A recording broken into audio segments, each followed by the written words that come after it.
When I was in college, I developed a bad habit. No, not alcohol or drugs.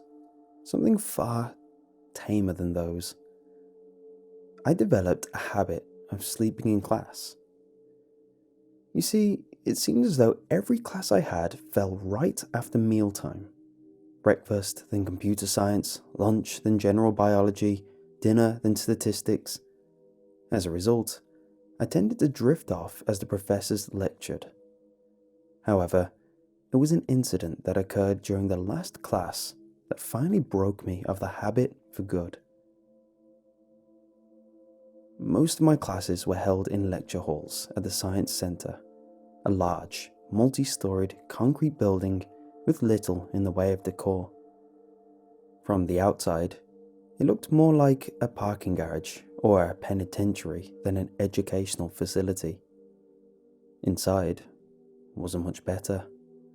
A drab, featureless interior full of the same bland, concrete walls and dull fluorescent lighting. Only a small area on the third floor, dedicated to offices for the various staff, had anything that added colour to the place. One evening, after a meal from the student union, I sat in the back row of my statistics course, feeling a tug on my eyelids as the professor droned on down in the front of the auditorium and my stomach digested my dinner. You never notice yourself going to sleep unless you're actively fighting it, and I was not one to wage war on myself, so it wasn't long before I was out, chin in my hands, pen dangling from my fingertips, hunched over a notebook full of scribbles.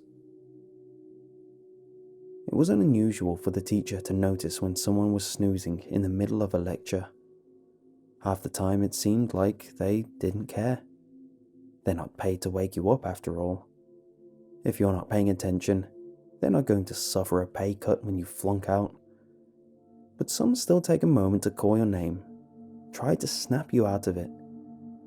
So, when I heard my name being called in the middle of sleep's dark embrace, I quickly snapped to attention and responded, "Yes?"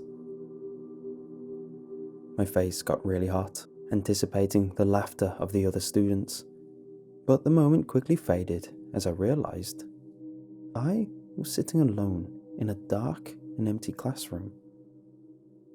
Looking at my watch, I realized that I'd actually managed to doze off through the entire hour and then some, and it was already past 9 o'clock. Nobody had bothered to wake me, either as a joke out of sheer obliviousness. Then I sat there, wondering, who called my name? I could still hear the voice in my head, leaving me to wonder if maybe it had been a dream. But then, the voice came again. It was low, echoing in the empty room.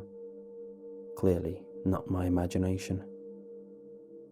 The auditorium was dark, but I could still make out much of the interior and the empty seats from the smidgen of yellow light that came through one of the exits, especially from my position at the top back row.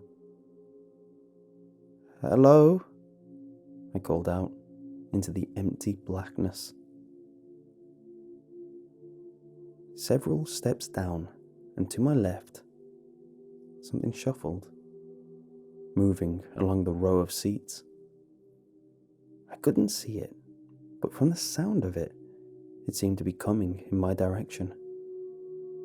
Instinctively, my heart started racing and I stood up, fumbling in the dark to find my books and get out of there. My pen fell to the floor and rolled off the edge of the level I was on, and for the briefest moment, I had the insane thought that I needed to go get it. But then the shuffling stopped and the room went quiet, and I stood, frozen in my spot, holding my breath and feeling my heart beating in my ears. It felt like minutes went by standing in that uncanny silence. I swear the only sound seemed to be the faint ticking of my watch. The need to move, to get out of that room was overwhelming, but some lingering thought in the back of my mind wanted to hear whoever it was, whatever it was, and know that I wasn't going crazy. I obliged, finally breaking the silence by calling out my name again, not with a friendly, curious voice, but one almost devoid of emotion, like a parrot repeating the sounds its owner makes, but not knowing what they mean. When I gave no response, it moved with a brushing noise akin to someone crawling on their hands and knees, then called again. I couldn't hold my breath in any longer, and I exhaled raggedly, my entire body shaking with fear. It was enough, and the shuffling came again, almost frenetic, moving to the middle of the aisle, then up the steps towards where I stood. Finally, fight or flight response kicked in, and gripping my books tightly under one arm, I dashed for the other end of the row, nearly tripping over my own feet. Looking back over my shoulder, the room was still incredibly dark, but there was enough contrast between the shadows and the objects that I could just make out the form of whatever it was coming up around the edge of the desks. It had the appearance of a human being, but its gait seemed more like that of a crab, walking on both hands and feet with its knees and elbows bent and its back arched at an agonizing looking angle. Something about its head also seemed off, the way it bobbled as the thing scuttled, like it wasn't fully attached. The nightmare realized that I was on the move and began scrambling up onto the desktops in a beeline straight for me. As it clambered across the row, it started making this awful gibbering sound with an unnerving excitement to it. Cluck, cluck, cluck, cluck, cluck, cluck, cluck. I can't adequately describe the noise, but it put the fear of God in me. Any faint notion I had that I was being pranked went right out the window when that thing came at me. I hit the wall hard, bruising my shoulder, and tumbled down the steps toward the front of the room.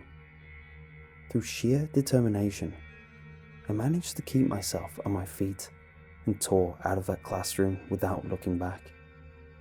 Nobody was in the hall. In fact, nobody seemed to be in that part of the building at all. And why would they be? There weren't any classes that late at night, and all the offices and study areas were 2 stories up. The exit to the building was dark, almost as dark as the lecture hall, but I didn't care. I bolted out into the crisp night air, startling several people who were walking past, and didn't stop running until I made it back to my dormitory, where I hid in my room with the lights on, door locked, and shades drawn until my roommate returned. So, what was it? I don't really know. My strongest suspicion is based on a story I learned later while talking about the incident with a grad student who'd been studying at the school for years. According to her, when the centre was first being built, one of the construction workers paving the roof wasn't watching where he was going and stepped on a skylight that happened to be set over a stairwell. He plunged 3 stories, striking the railing several times and landing on his neck, killing him instantly. Whether that story is true or not, I can't be sure. I couldn't find any news articles about construction accidents, and none of the professors I asked would verify it. Nobody else had described experiencing anything like it either. I'll tell you though, after that, I didn't visit the science centre after dark, and I sure as hell never fell asleep in class again.